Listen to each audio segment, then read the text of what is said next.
Why did you join Toastmasters? Was it what you expected it to be? Are you making the most of the experience it offers? Our speaker today is sharing her reflection on completing the strategic relationships path and looking back on the journey that led her to this point in her Toastmaster journey.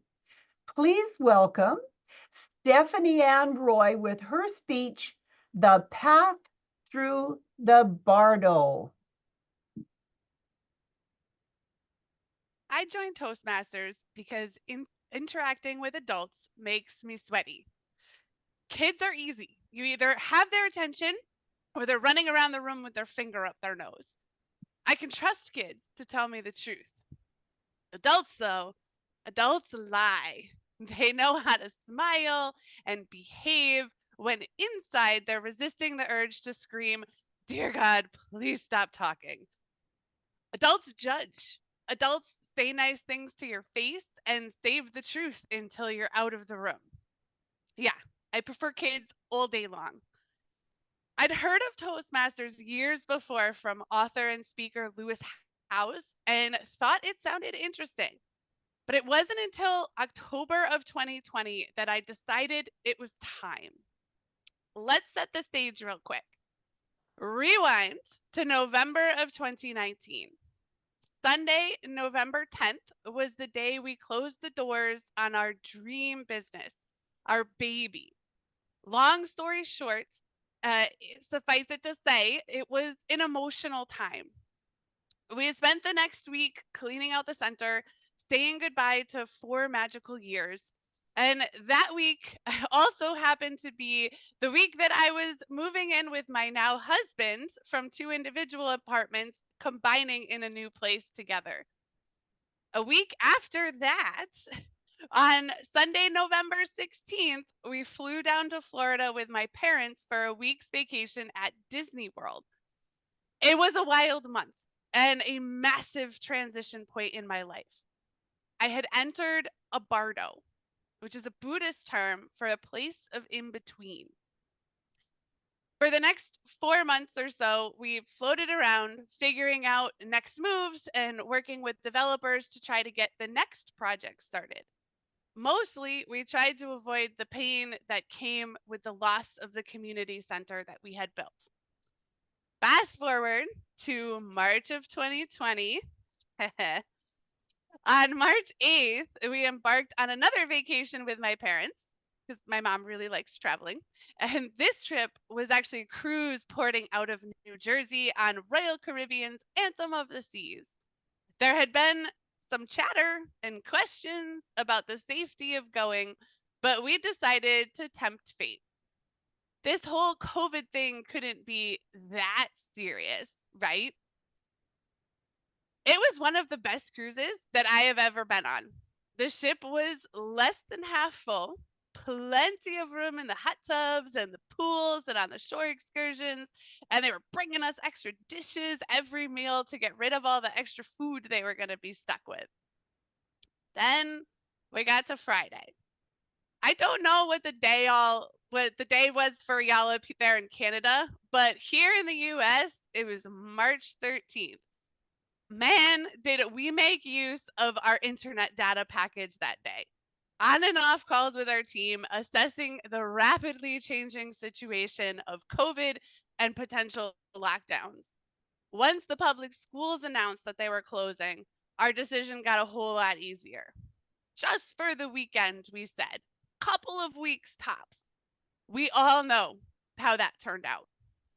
We left one world when we got on that boat and we came back to a very different one. And actually, on that Friday, we went down to the next cruise desk to see if we could just stay on board for another week. We thought it was as safe as anything possibly could be. Sometimes you could just turn around and get right back on board, and that's when we knew it was serious. They told us that they were keeping it kind of quiet, but the ship would not be going back out. I thought that I was in a Bardo before, but the real journey had just begun. At least before, I had distractions to keep me busy. The pandemic and its lockdowns left me with nothing but time to reflect on failures, time to look in the mirror at who I was and where I was going, and time to take decisive step forwards into becoming the next evolution of myself. That exploration is what led me in October of 2020 to finally check out a Toastmasters meeting. I found two clubs in my area and immediately joined both of them. I fell in love right from the start. Toastmasters became part of a strategic plan to find my voice, to grow as an independent person, and maybe even stop sweating every time I had to talk to a grown up. See, I've always been the sidekick.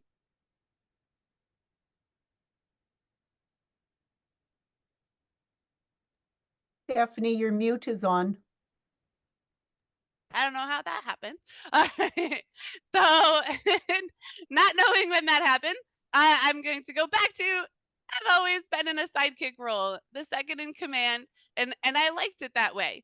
No one was holding me back or holding me down. It had always been my choice, willingly and enjoyably made. But it was starting to feel like it was time to evolve. Toastmasters became my playground for practicing being my own separate person as a leader. As I reflect back on this pathway, it's hard to tease out the progress I made through this specific series of projects. This is pathway number 5 for me, and one of 4 that I have active and have been working on in parallel. The strategic relationship that has been most impactful has been my relationship with my fellow Toastmasters and the Pathways program itself. Sounds corny, I know, but it's true. In my home district here in Connecticut, I've gotten to experience leadership in a very different setting that I'm used to. And that was the topic of my last speech, if you were here for that. Toastmasters leadership is organized much more like the hierarchy of a corporation than the small business setting that I was used to. So I've gotten to enjoy working with lots of different people and evolve my skills as a leader. My home club, Talk It Up Toastmasters, has introduced me to friends I now socialize with outside of club meetings. Pathways has inspired me towards becoming a public speaker as part of my profession, bringing in that new element and new challenge. And of course, Dynamically Speaking has connected me with the most important part of any developmental journey, peers and mentors that push and inspire me to new levels of growth. So far, Pathways has been a race for me. I love checking boxes and achieving goals. With 6 pathways complete, I think it's time to level up to a new approach. My goal with this Toastmasters year is to use my path to evolve my voice and develop keynote speeches that I can bring on the road outside of Toastmasters. This means slowing down and focusing on quality over quantity. Now, I started this speech sharing my journey into the Bardo, getting stuck in that place of in between. So far this year, I've earned my DTM, published a book, expanded my martial arts business, and given birth to a beautiful baby boy. I can confidently say that I am no longer drifting in the in between. Toastmasters played a huge role in carving that path through the Bardo to where I am today, and it will remain a strategic relationship I hold dear long into the future. And my advice for new Toastmasters coming in is to not just dabble in the experience. Take the time to invest. Don't just show up to the meetings and hope that magically by osmosis something's going to change. Dive into the Pathways experience. Understand what each level is designed to teach you. Take advantage of the mentors that you have in this club and use them to help you apply Toastmasters to your goals. This is my soapbox that I get on about pathways all the time, especially in my home district. Toastmasters should complement your life, not complicate it. So you need to think about what your goals are. What are you hoping to achieve? What's the person that you want to evolve into? And then figure out how that fits in to the pathways journey. Get creative and look at the projects as an opportunity to learn and grow. And if you're like me and you're super hyper competitive, take the time to pull back and really work on each individual speech. I know that's what I'm going to be focusing on in this new Toastmasters year.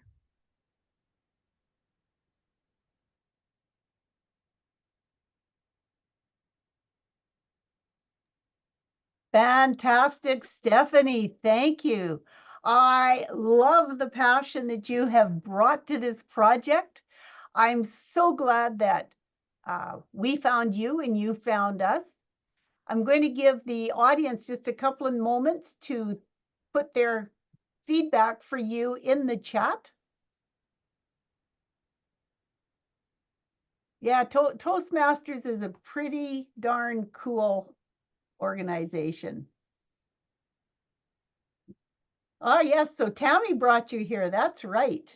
Excellent.